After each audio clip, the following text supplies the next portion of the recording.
O Evangelho segundo o Espiritismo, capítulo 8, parte 1. Bem-aventurados os puros de coração. Neste vídeo nós estaremos vendo: deixai vir a mim as criancinhas, pecado por pensamento, adultério, verdadeira pureza, mãos não lavadas. Deixai vir a mim as criancinhas. Bem-aventurados os puros de coração, pois verão a Deus. Mateus 5, 8. Apresentaram a Jesus então umas criancinhas a fim de que ele as tocasse. E como seus discípulos repelissem com palavras rudes aqueles que as apresentavam, Jesus, vendo isso, repreendeu-os e lhes disse: deixai vir a mim as criancinhas, não as impeçais, pois o reino dos céus é para aqueles que se lhes assemelham. Eu vos digo em verdade que todo aquele que não receber o reino de Deus como uma criança, nele não entrará. E tendo-as abraçado, abençoou-as, impondo-lhes as mãos. Marcos 10, 13 a 16. A pureza do coração é inseparável da simplicidade e da humildade. Ela exclui todo pensamento egoísta e orgulhoso. É por isso que Jesus toma a infância como símbolo dessa pureza, como a tinha tomado para o da humildade.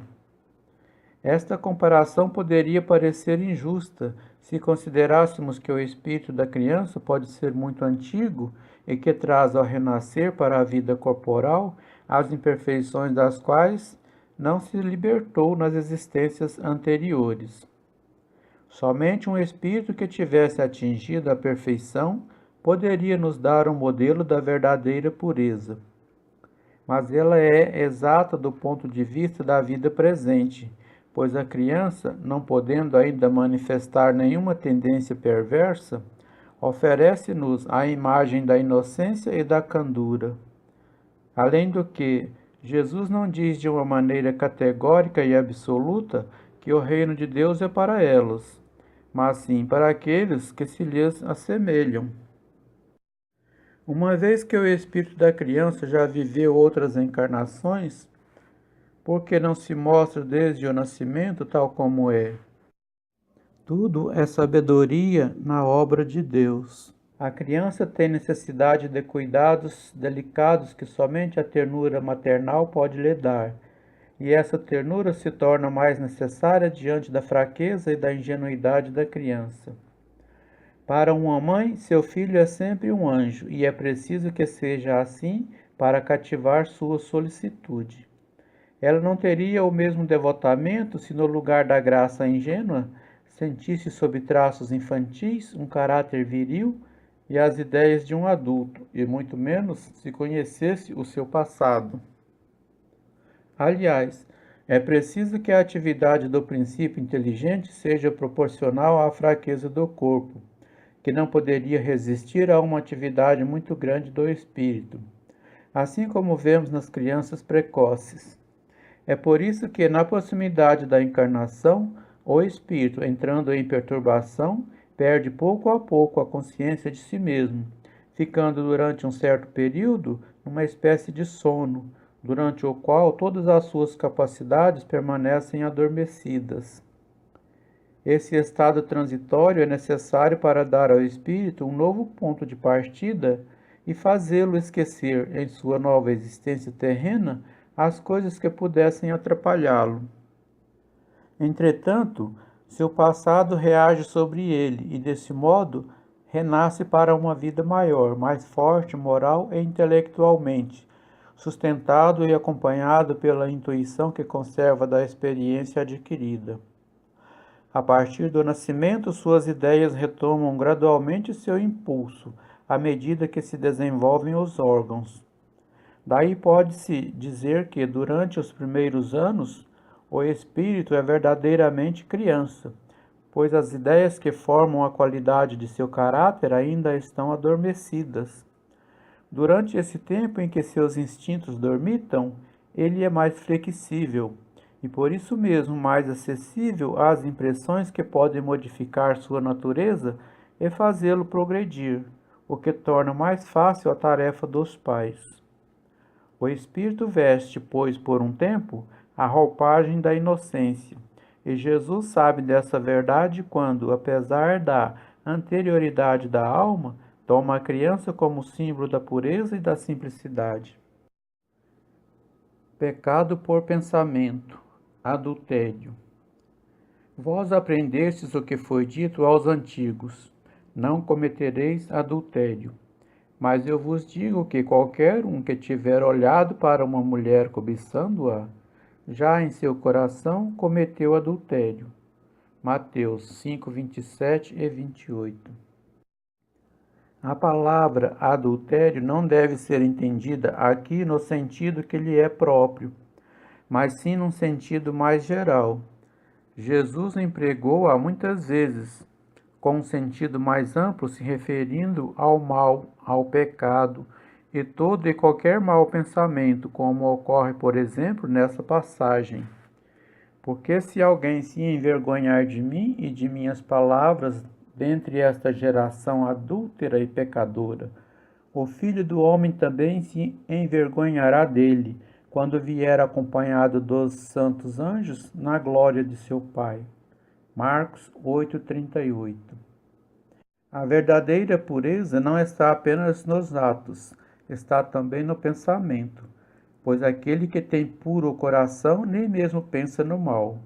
Foi o que Jesus quis dizer ao condenar o pecado, mesmo em pensamento, porque é um sinal de impureza. Este ensinamento levanta uma questão e se pergunta: sofremos as consequências de um mau pensamento que não produziu nenhum efeito? Cabe fazer aqui uma importante distinção.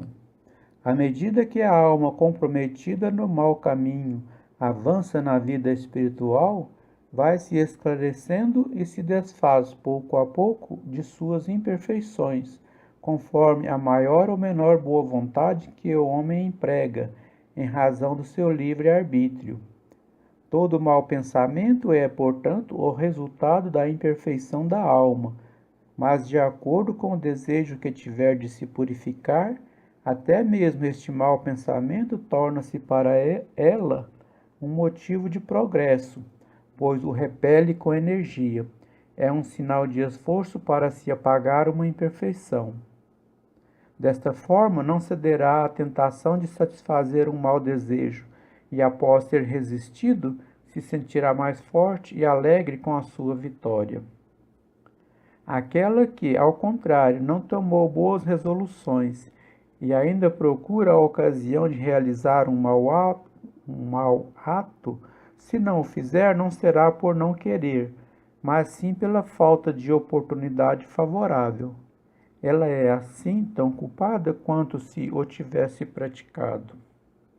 Resumindo, a pessoa que nem sequer tem pensamento do mal já realizou um progresso. Para aquela que tem esse pensamento, mas o repele, o progresso está em vias de realizar-se. Aquela que, enfim, tem esse pensamento e nele se satisfaz, é porque o mal ainda exerce nela toda a sua influência. Numa o trabalho está feito, na outra está por fazer. Deus, que é justo, leva em conta todas essas diferenças ao responsabilizar os atos e os pensamentos do homem. Verdadeira pureza, mãos não lavadas. Então os escribas e os fariseus que tinham vindo de Jerusalém se aproximaram de Jesus e disseram: por que vossos discípulos violam a tradição dos antigos? Porque eles não lavam as mãos quando tomam suas refeições? Jesus lhes respondeu: porque vós mesmos violais o mandamento de Deus para seguir a vossa tradição? Porque Deus disse: honra a teu pai e a tua mãe, e o que amaldiçoar a seu pai ou a sua mãe, morra de morte. Vós outros, porém, dizeis: qualquer um que disser a seu pai ou a sua mãe, toda oferta que faço a Deus te aproveitará a ti, está cumprindo a lei. Pois é certo que o tal não honrará a seu pai ou a sua mãe. Assim é que vós tendes feito vão o mandamento de Deus, pela vossa tradição. Hipócritas, bem profetizou Isaías de vós outros, quando disse: Este povo honra-me com os lábios, mas o seu coração está longe de mim. Em vão me honram, ensinando doutrinas e mandamentos que vêm dos homens. E chamando a si o povo, lhes disse: Ouvi e entendei. Não é o que entra pela boca o que faz imundo o homem, mas o que sai da boca, isso é o que faz imundo o homem. Então, chegando-se a ele, os discípulos disseram: Os fariseus, depois que ouviram o que disseste, ficaram escandalizados. Ele lhes disse: Toda planta que meu pai não plantou será arrancada pela raiz. Deixai-os. São cegos e condutores de cegos. E se um cego guia a outro cego, ambos vêm a cair no abismo. E Pedro lhe disse: Explica-nos essa parábola. E respondeu Jesus: Também vós outros estáis ainda sem inteligência? Não compreendeis que tudo o que entra pela boca desce ao ventre e se lança depois num lugar escuso? Mas as coisas que saem da boca vêm do coração, e estas são as que fazem o homem imundo, porque do coração é que saem os maus pensamentos, os homicídios, os adultérios, as fornicações, os furtos, os falsos testemunhos, as blasfêmias. Estas coisas são as que fazem imundo o homem. O comer, porém, com as mãos por lavar, isso não faz imundo o homem. Mateus 15, 1 a 20. Enquanto falava, um fariseu pediu-lhe que jantasse em sua casa. E Jesus, indo até lá, colocou-se à mesa. O fariseu começou então a dizer a si próprio: Por que ele não lavou as mãos antes do jantar? Mas o Senhor lhe disse: Vós outros, fariseus, tendes grandes cuidado em limpar o exterior do corpo e do prato, mas o interior de vossos corações está repleto de roubos e iniquidades. Como sois insensatos! Aquele que fez o exterior também não fez o interior? Lucas 11, 37 a 40. Os judeus haviam desprezado os verdadeiros mandamentos de Deus, para se apegarem à prática dos regulamentos estabelecidos pelos homens, fazendo da sua prática rígida caso de consciência. Qualquer ensinamento, ainda que fosse de compreensão simples, tornava-se complicado por causa das exigências formais exteriores. Como era mais fácil seguir essas práticas do que realizar a reforma moral e íntima, isto é, lavar as mãos do que limpar seu coração, os homens se iludiam a si mesmos e acreditavam estar quites para com Deus. Acomodavam-se assim às práticas exteriores, continuando a ser como eram, já que era-lhes ensinado que Deus não pediria mais nada do que isso. Eis porque o profeta dizia: É em vão que este povo me honra com os lábios, ensinando mandamentos e leis dos homens. Isaías 29:13. Assim também aconteceu com a doutrina moral do Cristo, que acabou sendo colocada para trás, esquecida, a exemplo do que haviam feito os antigos judeus, que acreditavam que sua salvação era mais garantida pelas práticas exteriores do que pelas morais. É a esses acréscimos feitos pelos homens à lei de Deus que Jesus se refere quando disse: Toda planta que meu Pai Celestial não plantou será arrancada pela raiz. O propósito da religião é conduzir o homem a Deus, mas o homem só chega a Deus quando está perfeito. Portanto, toda religião que não torna o homem melhor não atinge seu objetivo. E aquela sobre a qual o homem pensa poder se apoiar para fazer o mal, ou é falsa ou foi falsificada em seus fundamentos.